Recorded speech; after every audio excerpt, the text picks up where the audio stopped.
بسم اللہ الرحمن الرحیم۔ ایک کروڑپتی شخص کو پھانسی کی سنا دی گئی۔ سزا سنانے کے بعد اسے عدالت کے قاضی کو خریدنے کی کوشش کی مگر ناکام رہا۔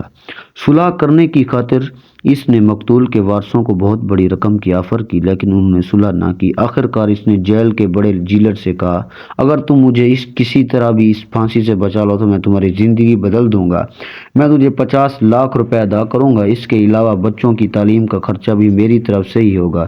جیلر نے 24 گھنٹے کا وقت مانگا۔ اس کے بعد اپنی بیوی سے مشورہ کیا۔ مشورہ کرنے کے بعد دوسرے دن جیلر نے کروڑپتی مجرم سے کہا، مجھے آپ کی شرط منظور ہے لیکن اس کے لیے آپ کو ایک قربانی دینی پڑے گی۔ اس نے پوچھا کہ کون سی قربانی؟ جیلر نے کہا کہ آپ کو 40 منٹ تک ایک مردے کے ساتھ تابوت میں سونا پڑے گا۔ یہ بات سن کر کروڑپتی شخص نے کہا، کروڑپتی شخص کو پھانسی کی سنا دی گئی تو اس کو سزا کو یقینی بنانے کے لیے شہر کے دور دراز ایک جزیرے کے جیل میں قید کیا گیا، ایک ایسا جزیرہ جہاں ان قیدیوں کے علاوہ کوئی شخص نہیں جاتا تھا۔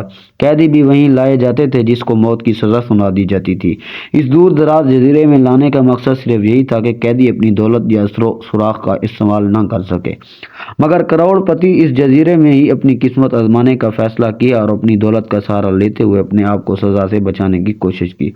اس نے جیل کے ایک سپاہی کو رشوت دینے کا فیصلہ کیا تاکہ وہ کسی نہ کسی طرح کسی قیمت پر اسے جزیرے سے فرار کرا سکے۔ سپاہی نے اس کروڑپتی شخص کو بتایا کہ اس جزیرے سے فرار ہونا ناممکن ہے کیونکہ اس جزیرے کے ارد گرد حفاظتی اقدامات نہایت سخت ہیں۔ جزیرے میں ایک ہی صورت میں انسان فرار اختیار کر سکتا ہے یا نکل سکتا ہے، وہ ہے موت۔ موت کا نام سنتے ہی کروڑپتی شخص نے کہا کہ کیسی باتیں کر رہے ہو؟ اسی موت سے بچنے کے لیے تو میں نے تجھے اتنا سارا پیسہ دے رہا ہوں اور تم ہو کہ کہہ رہے ہو کہ فرار ہونے کا راستہ موت ہے۔ سپاہی نے کروڑپتی شخص سے کہا کہ اگر آپ کو میری بات کا مطلب نہیں سمجھ آیا تو آپ مجھے لاکھوں روپے دے رہے ہیں، اس لیے آپ کا ساتھ دینا تو بنتا ہی ہے۔ آپ پریشان مت ہوں، میں آپ کو فرار ہونے کے لیے مرنا نہیں پڑے گا۔ میں نے آپ کے فرار ہونے کے لیے ایک منصوبہ بنایا ہے۔ آپ میرے منصوبے کو غور سے سنیں۔ جیل کے جزیرے سے صرف ایک ہی چیز باہر لاتی ہے، وہ بھی تفتیش کے، وہ ہے مردوں کا تابوت۔ جب بھی کسی کو پھانسی دی جاتی ہے تو اس کی طبی موت ہو جاتی ہے تو اس کی لاش کو مردہ خانے سے تابوت میں لا کر بحری جہاز میں منتقل کیا جاتا ہے، جہاں پر چند محافظوں کی زیر نگرانی میں چند سادہ سی رسومات ادا کرنے کے بعد اس تابوت کو قبرستان میں دفنانے کے لیے بھیج دیا جاتا ہے، اور وہ محافظ تابوتوں کو بحری جہاز سے خشکی پر منتقل کرنے کے بعد پھر دفنانے کے لیے بعد میں واپس لوٹ آتے ہیں۔ اس کارروائی پر روزانہ صبح 10 بجے اس صورت میں عمل درآمد کیا جاتا ہے۔ وہاں مردہ خانہ میں مردہ اور تابوت میں موجود آپ کا فرار کا واحد یہی حل ہے۔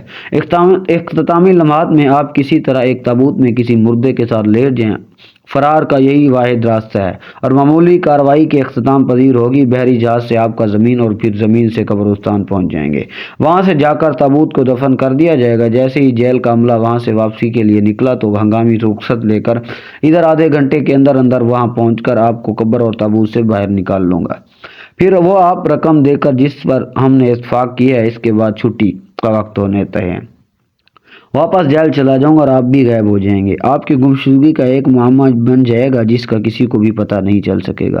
اس معاملے میں ہم دونوں کے علاوہ کوئی نہیں جانتا، ہم کسی کا فرق نہیں پڑے گا۔ اس بارے میں آپ کا کیا خیال ہے؟ کیا آپ اس منصوبے پر عمل کروانا چاہتے ہیں؟ کروڑپتی شخص نے کہا، یہ ایک جنوبی قسم کا منصوبہ ہے لیکن سوری پر لٹکنے سے 1000 درجہ بہتر ہے۔ میں اس منصوبے پر عمل اور اس منصوبے کا حصہ بنوں گا کیونکہ میرے پاس دوسرا راستہ بھی نہیں ہے۔ پھر دونوں نے اس طریقہ کار پر اتفاق کیا، اس سوچ کے ساتھ وہ دونوں اپنے منصوبوں میں کامیاب ہو جائیں۔ سپاہی کے منصوبے کے مطابق اس قیدی نے اس بات پر اتفاق کیا کہ وہ مردہ خانے سے چپکے جائے گا۔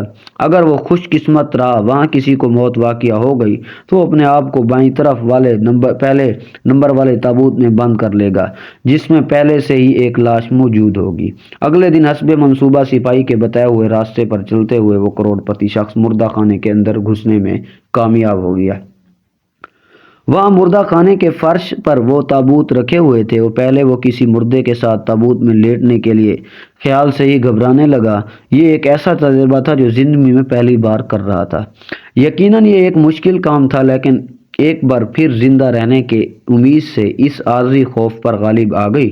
اس نے اپنی آنکھیں بند کرتے ہوئے احتیاط کے ساتھ تابوت کو کھولا تاکہ مردے کو خوف دیکھ کر وہ روزانہ کی بنیاد پر پھر اسی جلدی سے اپنے آپ کو مردے کے اوپر گرا دیا۔ اس وقت تک وہ بے چینی میں پکڑے جانے کے خوف کے ساتھ انتظار کرتا رہا جب تک کہ اس نے محافظوں کی آواز نہ سن لی۔ وہ تابوت کو جہاز کے عرصے میں لے جانے کے لیے آپس میں گفتگو کر رہے تھے۔ مردے خانے سے لے کر جہاز تک اسے قدم با قدم جگہ جگہ تبدیل کا احساس ہو رہا تھا۔ جہاز کا کنگرا انداز ہونے سے لے کر پانی پر اس کی حرکت اس نے محسوس کی سمندر میں مہک مہک جانے تک نتھوں سے ٹکراتی رہی، تب تک اس کو عدم تحفظ اس سے برقرار جہاز ساحل پر پہنچ کر لنگرا انداز ہوا۔ محافظوں نے کھینچ کر تابوت کو خشکی پر اتارا۔ اس کے کانوں سے محافظوں کی گفتگو کے چند جملے سنے۔ وہ اس تابوت کو عجیب و غریب وزن کے بارے میں آپس میں تبصرہ کر رہے تھے۔ یہ تبصرہ کے لیے پریشانی کا باعث بن گیا کیونکہ اسے شک ہو چکا تھا کہ شاید تابوت کھول کر چیک نہ کیا جائے، لیکن یہ خوف اس وقت ختم ہوا جب اس نے ایک محافظ کو لطیفہ سنتے ہوئے سنا دی کہ وہ کسی قیدی کی زیادہ وزن کا مذاق اڑا رہا تھا۔ مردہ خانے سے لے کر قبرستان تک یہ شاید وہ پہلا لمحہ تھا جب اس کروڑ پتی شخص نے تھوڑی سی راحت محسوس کی۔ اس کی پریشانی تھوڑے وقت کے لیے ختم ہو چکی تھی۔ اب اسے محسوس ہو رہا تھا کہ تابوت کو گھڑے میں اتارا جا رہا ہے۔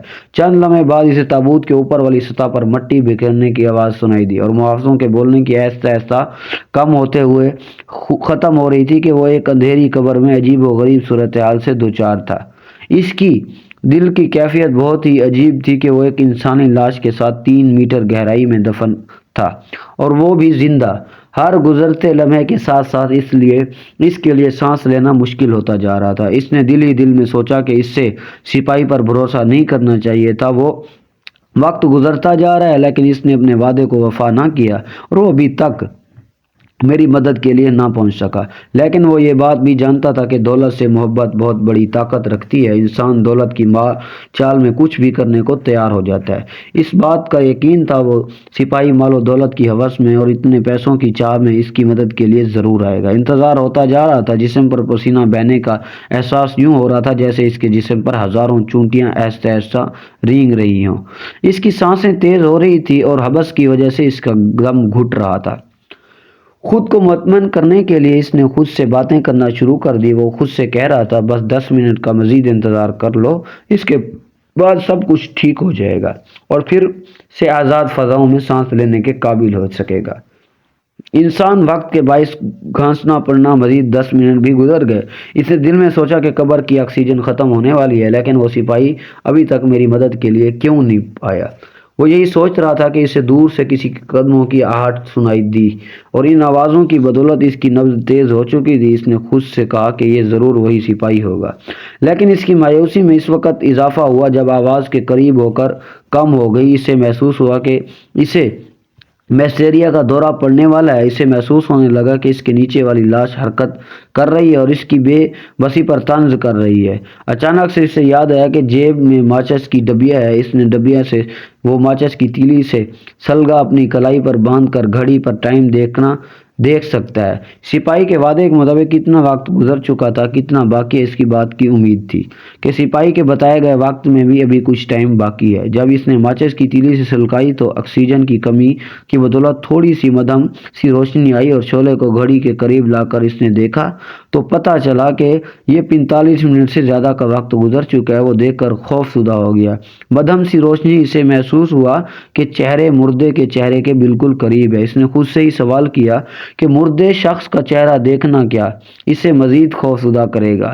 وہ اس مردے سے اس سے تنہائی میں ڈر جائے گا؟ تجسس اور خوف کی اس نے اپنی گردن موڑی، شعلے کو لاش کے چہرے کے قریب لے کر کیا تو دہشت کے مارے اس کی آنکھیں پھٹی کی پھٹی رہ گئی اور اس کے رونگٹے کھڑے ہو گئے اور اپنی آنکھوں پر یقین نہیں آ رہا تھا۔ یہ تو اسی شخص کا چہرہ ہے جس نے پیسوں کی خاطر اسے زندگی کی امید دلائی تھی۔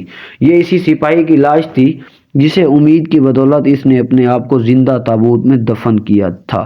یہ شعلوں کی مدھم ہوتے ہی اسے اپنی زندگی کی شمع بھی ختم ہوتی ہوئی دکھائی دے رہی تھی۔